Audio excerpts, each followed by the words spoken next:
Hi అండి, నమస్తే. Welcome back to cute jelly channel. మనం ఈరోజు పిల్లలు స్కూల్ నుండి రాగానే వేడిగా ఎంతో ఇష్టంగా తినే విధంగా ఒక మంచి స్నాక్ రెసిపీ అనేది చూపించబోతున్నాను.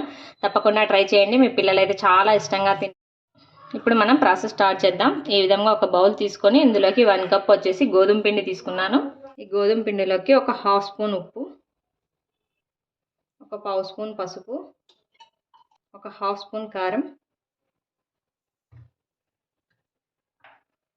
వేసి ఒకసారి చక్కగా మిక్స్ చేసుకోవాలి. ఇప్పుడు ఇందులోకి కొద్దిగా వాటర్ వేసి గట్టిగా చపాతీ పిండి ముద్ద మాదిరిగా మనం తడిపి పెట్టుకోవాలి.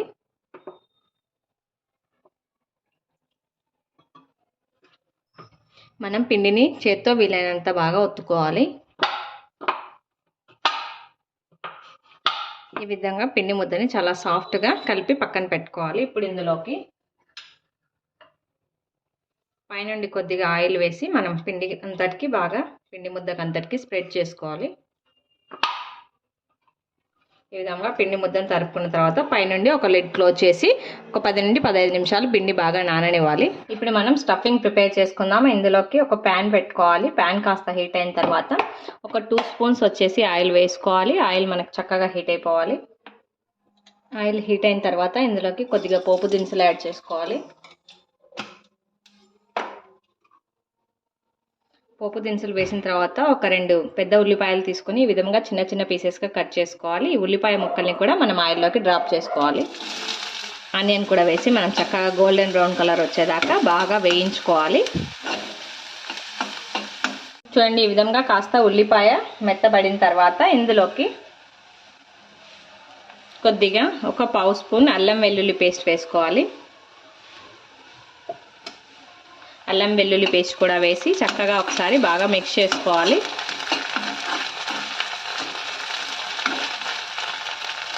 అల్లం వెల్లుల్లి పేస్ట్ వేసిన తర్వాత ఇందులోకి కొద్దిగా పచ్చి కరివేపాకు వేసుకోవాలి. పచ్చి కరివేపాకు ఫ్లేవర్ బాగుంటుంది.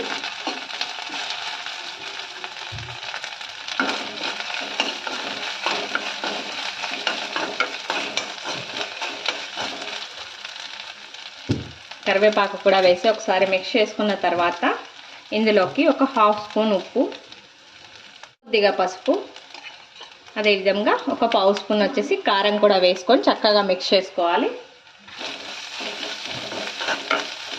ఈ విధంగా ఉప్పు, కారం, పసుపు వేసి చక్కగా మిక్స్ చేసుకున్న తర్వాత ఇందులోకి కొద్దిగా ఒక చిటికెడు వచ్చేసి ధనియా పౌడర్, ఈ విధంగా కొద్దిగా మనకి చాట్ మసాలా కూడా వేస్తున్నాను.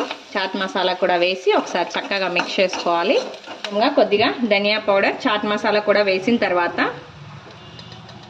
ఇందులోకి ఒక 2 స్పూన్స్ వచ్చేసి మన పుట్నాల పప్పుని పౌడర్ చేస్తాం కదా, పప్పుల పొడి అంటాము, ఆ పౌడర్ని కూడా వేసి చక్కగా మిక్స్ చేసుకోవాలి.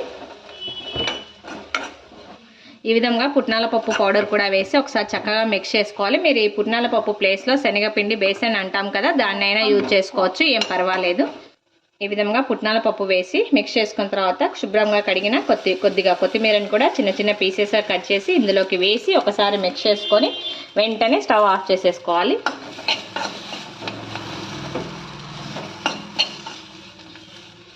ఇప్పుడైతే మనం స్టవ్ ఆఫ్ చేసేసాం కదా. స్టవ్ ఆఫ్ చేసిన తర్వాత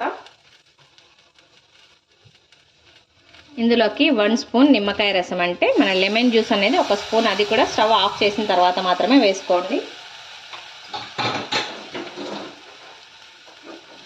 ఈ లెమన్ జ్యూస్ కూడా వేసి ఒకసారి చక్కగా మిక్స్ చేసేసుకోవాలి. ఇప్పుడు ఈ స్టఫింగ్ని మనం పక్కన పెట్టేసుకోవాలి. ఈ విధంగా మనం నానబెట్టుకున్నాం కదా పిండి, చూడండి మనకు చక్కగా ఇలా బాగా మెత్తబడిపోయింది. ఇప్పుడు కొద్దిగా ఆయిల్ తీసుకొని హ్యాండ్కి అప్లై చేసుకోవాలి. పిండిని ఒక చిన్న ముద్దలాగా తీసుకొని ఈ విధంగా కాస్త మనం ఇలా గుంత వచ్చే మాదిరిగా పిండిని పెట్టుకోవాలన్నమాట.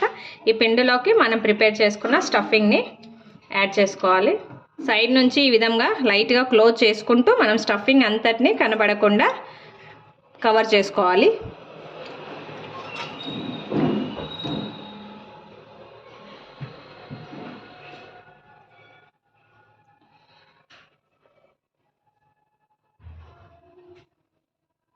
ఇప్పుడు ఈ విధంగా కాస్త ఈ సైజు వచ్చేదాకా మనం బాగా ఒత్తుకోవాలి. మనకు స్టఫింగ్ అనేది ఎక్కడ బయటికి రాకూడదు.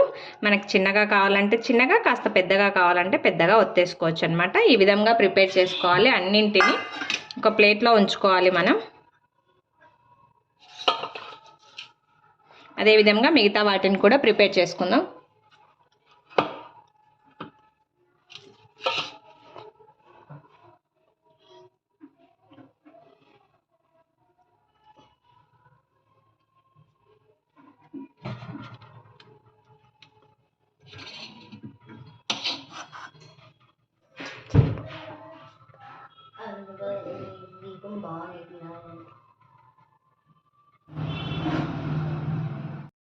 మనం వాటన్నిటిని చక్కగా ప్రిపేర్ చేసుకున్న తర్వాత ఈ విధంగా ఒక ఫ్రై ప్యాన్ తీసుకోవాలి. మనం వీటిని డీప్ ఫ్రై చేయాల్సిన అవసరం లేదు, షాలో ఫ్రై చేసుకుంటే సరిపోతుంది.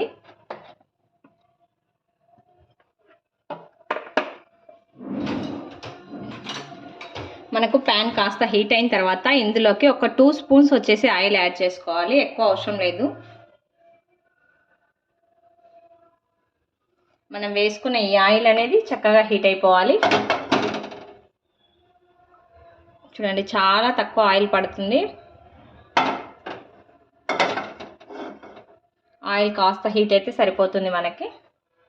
ఆయిల్ అనేది కాస్త హీట్ అయిన తర్వాత మనం ప్రిపేర్ చేసుకున్న వీటిని ప్యాన్కి మనకి ఎన్ని సరిపోతే అన్ని పెట్టేసుకోవాలి.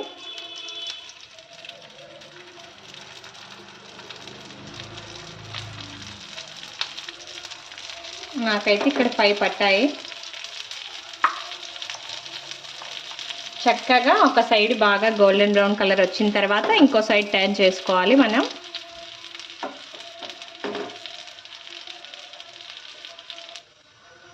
చూడండి, ఈ విధంగా ఒక సైడ్ కాస్త ఫ్రై అయిన తర్వాత వీటిని టర్న్ చేసుకోవాలి ఇంకో సైడ్కి.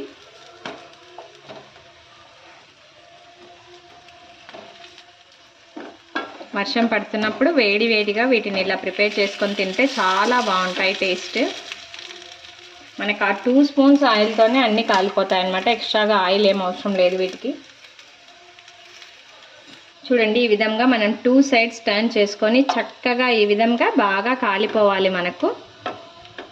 ఒకసారి చూడండి, ఇటు సైడ్ బాగా ఫ్రై అయింది, అదేవిధంగా ఇటు సైడ్ కూడా మనకి చక్కగా ఫ్రై అయిపోయింది.